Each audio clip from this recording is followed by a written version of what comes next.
Welcome to స్వతంత్ర special drive.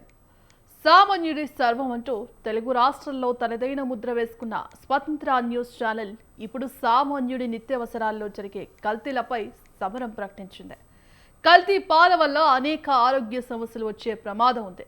మూత్రపిండాల సమస్యలు, క్యాన్సర్, జీర్ణాశయ సమస్యలు, అతిసారం వంటి వ్యాధులు వచ్చే అవకాశం ఉంది. అంతేకాకుండా ఇలాంటి పాలు తాగడం వల్ల పేగులు దెబ్బతింటాయి. అంతేకాదు కొలెస్ట్రాల్ పెరిగే ప్రమాదం ఉంది. కల్తీ పాలు తాగడం వల్ల రక్తంలో షుగర్ లెవెల్స్ పెరుగుతాయి.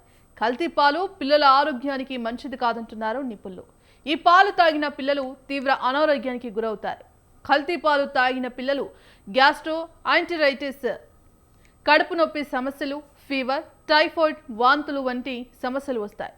పిల్లలకే కాదు పెద్దల ఆరోగ్యానికి కూడా తీవ్ర ముప్పు ఉంటుంది. అందుకే ప్రజలు కల్తీ పాల పట్ల అప్రమత్తంగా ఉండాలని వైద్యులు చెబుతున్నారు.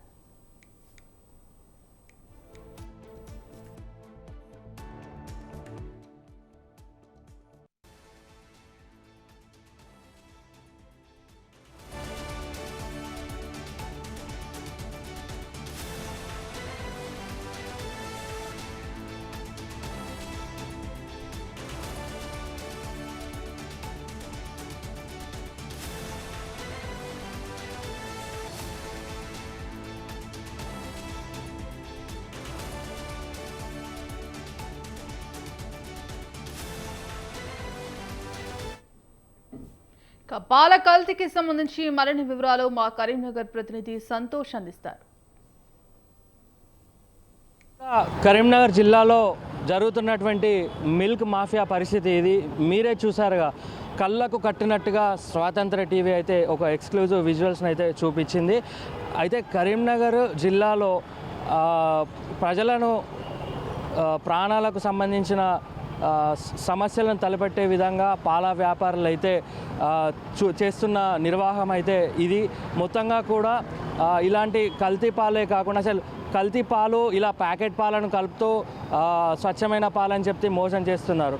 అంతేకాకుండా గతంలో కూడా ఈ కొంతమంది పాల వ్యాపారులు యూరియాను, అదేవిధంగా వేపకు సంబంధించిన నురుగును కలిపి మరీ అంటే స్వచ్ఛమైన గేదె పాలుగా కూడా కరీంనగర్ జిల్లా కేంద్రంలో ఇతర ప్రాంతాల్లో కూడా అమ్ముతున్న పరిస్థితిగా అయితే ప్రచారాలు జరిగాయి. ఇప్పుడు మనం స్వయంగా చూస్తూనే ఉన్నాం, విజువల్స్లో కూడా మనం చూసుకున్నాం. కరీంనగర్ కేంద్రంలో కొంతమంది పాల వ్యాపారులు స్వచ్ఛమైన గేదె పాలు అని చెప్పేసి ప్యాకెట్ పాలను కలుపుతూ కూడా కల్తీ పాలను ప్రజలకు విక్రయిస్తూ అమ్ముతున్న పరిస్థితి అయితే ఉంది. ఇలాంటి వారిపైన కఠినమైన చర్యలు తీసుకోవాలంటూ కూడా ప్రజలు డిమాండ్ చేస్తున్నారు. అంతేకాదు ఇలాంటి కల్తీ పాలు తాగడం వల్ల చిన్నపిల్లల కావచ్చు, పెద్ద అంటే ఎదుగుతున్న వయసులో ఉన్న వారికి కావచ్చు అనేకమైన సమస్యలు వస్తాయి, ఆరోగ్యమైన సమస్యలు వస్తాయి. అంతేకాదు ఈ ప్లాస్టిక్ పదార్థాలు అంటే వాడేటువంటి ప్యాకెట్ పాలతో మనము కొన్ని క్యాన్సర్కి సంబంధించిన సమస్యలు కూడా వస్తాయి. అంతేకాదు మహిళల్లో అయితే పీసీఓడికి సంబంధించిన సమస్యలు వస్తాయని కూడా మనతో పాటు వైద్య నిపుణులు చెప్తున్న పరిస్థితి.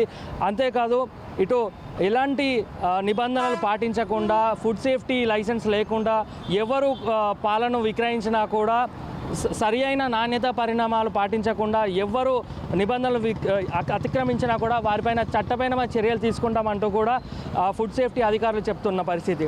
మొత్తంగా కూడా అధికారులు ఈ మాటల వరకే పరిమితం అవుతాయా, లేకపోతే ఇలాంటి విచ్చలవిడిగా ప్రజల ఆరోగ్యంతో చెలగాటమాడుతున్న వారిపై ఏమైనా చర్యలు తీసుకుంటారన్న విషయం అయితే మనం వేచి చూడాల్సిన పరిస్థితి ఉంది. రిపోర్టర్ కెమెరామ్యాన్ సంతోష్తో రిపోర్టర్ సంతోష్ కుమార్, కరీంనగర్ నుంచి.